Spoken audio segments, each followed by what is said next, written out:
Shalom, perkenalkan nama saya Mani dengan NIM 221118160 kelas C12, program studi pendidikan guru sekolah dasar, Fakultas Keguruan dan Ilmu Pendidikan dari Universitas Kristen Indonesia Toraja. Pada video ini saya akan membahas tentang konsep Tuhan, konsep manusia, konsep dosa, dan konsep penebus. Yang pertama, konsep Tuhan. Tuhan dipahami sebagai Roh Maha Kuasa dan asas dari suatu kepercayaan. Tidak ada kesepakatan bersama mengenai konsep Tuhan, sehingga muncul berbagai pendapat mengenai konsep Tuhan. Yang pertama, teisme, yang mengatakan bahwa Tuhan adalah pencipta sekaligus pengatur segala kejadian yang ada di alam semesta. Yang kedua, deisme, yang mengatakan bahwa Tuhan adalah pencipta alam semesta tetapi tidak ikut campur dengan segala kejadian yang ada di alam semesta. Yang ketiga, panteisme, yang mengatakan bahwa Tuhan adalah alam semesta itu sendiri. Tuhan sendiri menyatakan atau memperkenalkan dirinya kepada manusia melalui dua pernyataan, yaitu pernyataan umum dan pernyataan khusus. Pernyataan umum yaitu Tuhan memperkenalkan dirinya sendiri melalui alam semesta, sejarah, dan hati nurani manusia. Akan tetapi, hal ini belum cukup untuk membawa manusia kepada pengenalan yang benar dan penuh tentang Allah. Belum cukup untuk membawa manusia kepada keselamatan dan tidak memberi mereka pengetahuan bahwa Kristus adalah satu-satunya jalan keselamatan. Pernyataan khusus, yaitu pernyataan yang diberikan Allah melalui penebusan Yesus Kristus yang ditulis dalam Alkitab. Allah sendiri mempunyai 3 pribadi yang disebut Allah Tritunggal, yaitu Allah Bapa, Allah Anak, Allah Roh Kudus. 3 pribadi bukan berarti 3 Allah, dan 1 Allah bukan berarti 1 pribadi. Peran Allah Bapa yaitu menciptakan segala sesuatu yang ada di alam semesta. Peran Allah Anak yaitu menebus manusia berdosa untuk kembali kepada Bapa. Peran Allah Roh Kudus yaitu untuk mewahyukan firman untuk mengenal Bapa melalui Anak.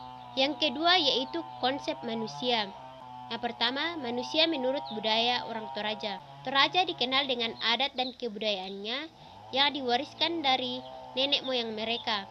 Sebelum orang Toraja mengenal dan memeluk agama Kristen, orang Toraja mempunyai kepercayaan yaitu Aluk Todolo yang merupakan agama para leluhur.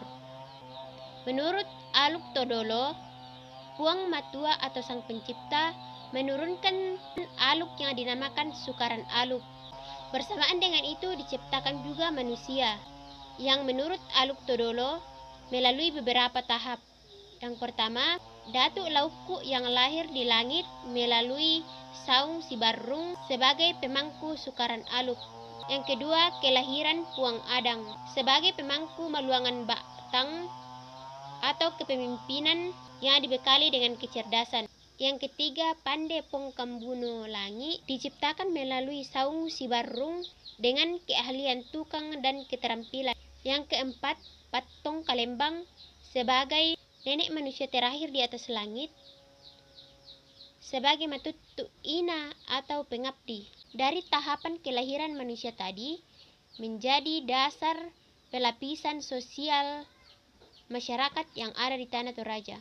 Yang kedua, manusia menurut agama Hindu. Menurut agama Hindu, manusia adalah ciptaan Tuhan atau Ida Sang Hyang Widiwasa yang paling mulia, bahkan tidak dapat dibedakan dari alam semesta. Menurut agama Hindu, segala sesuatu yang ada atau yang akan ada merupakan manifestasi dari Tuhan. Manusia dalam ajaran Hindu terbentuk atas badan kasar atau raga manusia yang disebut stula sarira dan badan halus atau ingatan dan pikiran yang disebut sukma sarira. Agama Hindu juga secara tegas mengajarkan bahwa makna kehidupan bagi manusia Hindu adalah manusia harus mampu mewujudkan tujuan kehidupan yang digariskan oleh tujuan agama, yaitu Sartam Jagadita Ya Ca Iti Dharma, yakni terbentuknya manusia Hindu yang bahagia di dunia dan bahagia di alam surga. Untuk mewujudkan tujuan hidup seperti ini, manusia harus memaknai hidup ini sebagai sebuah hakikat kehidupan yang selalu berdasar pada Dharmaning kehidupan, yakni berpedoman pada catur purusarta sebagai tujuan hidup yang dilakukan dengan menempuh catur marga. Yang ketiga, manusia menurut agama Buddha. Menurut ajaran agama Buddha, manusia adalah kumpulan dari energi fisik dan mental yang selalu dalam keadaan bergerak, yang disebut pancakanda atau 5 kelompok kegemaran. Itu jasmani, perasaan, pencemaran, bentuk-bentuk pikiran, dan kesadaran. Menurut agama Buddha, tujuan akhir manusia adalah nibbana atau kesempurnaan. Untuk mencapai nibbana, mereka harus berbuat yang benar. Yang keempat, manusia menurut agama Islam. Menurut agama Islam, manusia diciptakan oleh Allah sebagai makhluk yang paling sempurna dibandingkan dengan makhluk lainnya. Asal-usul manusia dalam Islam dapat dijelaskan dalam proses penciptaan manusia pertama, yakni Nabi Adam. Nabi Adam adalah manusia pertama yang diciptakan Allah dan diberikan ilmu pengetahuan dan kesempurnaan dengan segala karakternya. Allah mengangkat Adam dan manusia sebagai khalifah di muka bumi. Yang kelima, konsep manusia menurut Alkitab. Dalam Kejadian 2 ayat 7 mengatakan bahwa Tuhan membentuk manusia dari debu dan tanah dan menghembuskan nafas kehidupan ke dalam hidungnya. Demikianlah manusia menjadi makhluk yang hidup. Jadi, menurut Alkitab, tubuh adalah manusia sebagai keseluruhan dari segi lahir, sedangkan jiwa adalah manusia sebagai keseluruhan dari segi batin. Tujuan Allah dalam menciptakan manusia adalah untuk memuliakan Allah, sehingga ini menjadi alasan kenapa manusia diciptakan serupa menurut gambar Allah. Allah membuat hubungan perjanjian dengan manusia. Allah menjanjikan berkat dan rahmat-Nya, sedangkan manusia harus menguasai alam dengan menyadari statusnya sebagai ciptaan di bawah kuasa kedaulatan Allah. Yang ketiga, konsep dosa. Dosa adalah pemberontakan manusia kepada Tuhan dengan memilih jalannya sendiri yang diwujudkan dengan sikap tidak menundukkan diri di hadapan Allah maupun melawan Allah. Dosa mengakibatkan keterpisahan manusia dengan Tuhan, sesama, dan dirinya sendiri. Dan akhirnya penghukuman kekal, karena upah dosa adalah maut. Manusia berusaha menjembatani keterpisahan ini melalui perbuatan baik, moralitas, agama, dan lain-lain. Tetapi